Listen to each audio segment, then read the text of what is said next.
एक तरफ जहाँ पे Joy and Sai hero man की बातें कर रहे हैं कि तो ये तेरा हीरो है।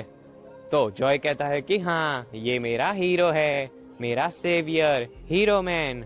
वहीं दूसरी ओर एक अंधेरी काली रात, जहाँ चांद की रोशनी को बादल ढक देते हैं, वैसे ही आधी चांद की रोशनी एक दुकान पे गिर रही है और उधर कोई रो रहा है।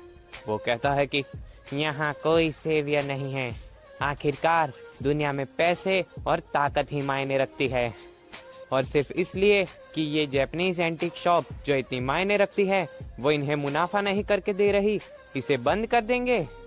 मेरे बॉस को नहीं पता कि ये जैपनीज एंटीक शॉप कितने ही कीमती और मायने रखती है।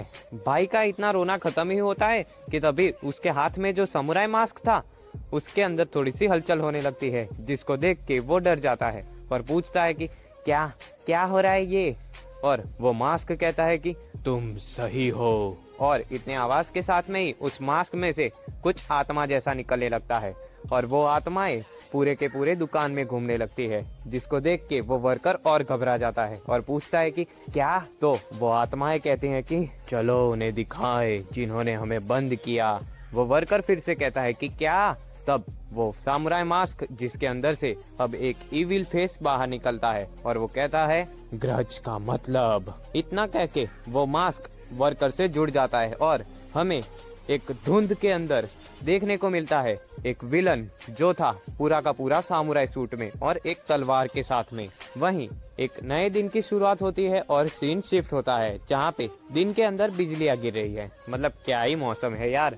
रेस्टोरेंट में से आवाज आती है कि बिजली से बच के रहना, और सामने से कोई रिप्लाई देता है कि ठीक है। और ये क्या हमें देखने को मिलता है जॉय जो बहुत ही खुश है और कुछ सामान को लेके अपने रास्ते में जा रहा है और मन ही मन में बातें कर रहा है कि यार अभी तो मेरे पास में हीरो मैन तुम्हारी बैटरी खरीदने के पैसे नहीं, लेकिन अगली सैलरी पे मैं पक्का लेके आऊंगा। जॉय ऐसे ही खुश खुश होके जा रहा होता है कि तभी पीछे से हमें किसी की आवाज आती है जो कहती है कि पापा गाड़ी रोको। अब जरा देखे तो ये कौन है। तो जॉय भी देखता है पीछे और हम भी कि ये है लीना जो गाड़ी में से बाहर झांक रही है। और ये इतनी खुश क्यों है भाई, इतनी खुश मतलब कि जैसे कि मैं किसी बादाम मिल्क शेक को देख के खुश हो जाता हूँ, उतनी खुश है ये। वो कहती है हाय जॉय, कल पार्टी है तो तुम आने का भूलना मत। और इधर जॉय हड़बड़ा रहा है। और लीना कहती है कि और हाँ मैंने तुम्हारे घर की बनी हुई मिठाई नहीं खाई है, तो क्या मैं वो तुम पे छोड़ दूं। और इधर जॉय सोच रहा है कि मिठाई। तभी पीछे से आवाज आती है कि ओह तो तुम हो जॉय। इसके बाद में हमें एक ड्राइवर जैसा आदमी दिखाया जाता है जो कहता है कि मैंने तुम्हारे बारे में बहुत सुना है, स्पेशली विल से, तुम्हारी खराब रेप्यूटेशन। मुझे लगता है कि तुम्हें मेरी बेटी से दूर रहना चाहिए। अच्छा तो ये ड्राइवर जैसा आदमी उसका बाप है, लीना का बाप। लीना इस पे कहती है कि पापा आप ये कैसे कह सकते हो। इतनी बेइज्जती को सुन के जॉय वहाँ से निराश होके जाने लगता है और मन ही मन में सोचता है कि वो सही है, आखिरकार मैं। पर पीछे से लीना उसे बुला रही होती है कि रुको जॉय सुनो। पर जॉय तो बिना सुने ही आगे जा रहा होता है और तभी पीछे किसी मेटल के टकराने की आवाज आती है और जॉय एकदम चौंक जाता है। वो पीछे देखता है तो कार थोड़ी सी टूटी हुई है, मतलब जो आगे का पार्ट था कार का वो थोड़ा सा क्रैक वाला है और उसके ऊपर कोई फिगर है जिसके कपड़े थोड़े से जाने पहचाने लग रहे हैं। और अब हमें दिखाई देता है वो विलन, मतलब विलन की एंट्री हुई है। अब ये विलन आते ही गाड़ी का कांच तोड़ता है और लीना के बाप को गले से दबोचता है और गाड़ी से बाहर निकाल के उसे हवा में लटका देता है, जिस पे लीना के बाप का रिएक्शन है कि क्या क्या हो रहा है। विलन कहता है कि बहुत लंबे समय बाद मिले हैं बॉस, मैं आपका बहुत देर से इंतजार कर रहा हूँ क्योंकि ये आपका अक्सर घर जाने वाला समय होता है।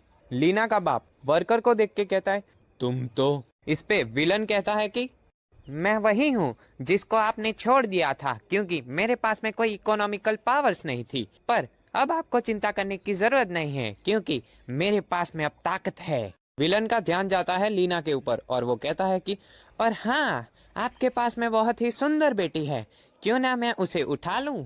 इसका डायलॉग खत्म ही होने वाला था कि तभी लीना का बाप कहता है कि नहीं नहीं मेरी बेटी नहीं। इस पे विलन को आ गया गुस्सा और ये जिसको हवा में लटकाया था ना उसको जमीन पे पटक मारता है और फिर कहता है कि बंद फैक्ट्री के पास में $1,000,000 लेके आ जाना मेरी रिटायरमेंट फीस के तौर पे, वरना क्या होगा तुम जानते ही हो। इसका इतना खत्म हुआ कि तभी जॉय पीछे से हमला करता है लेकिन विलन हवा में उड़ के उसे डॉज कर देता है। विलन हवा में ही उससे पूछता है कि क्या तुम इसके दोस्त हो?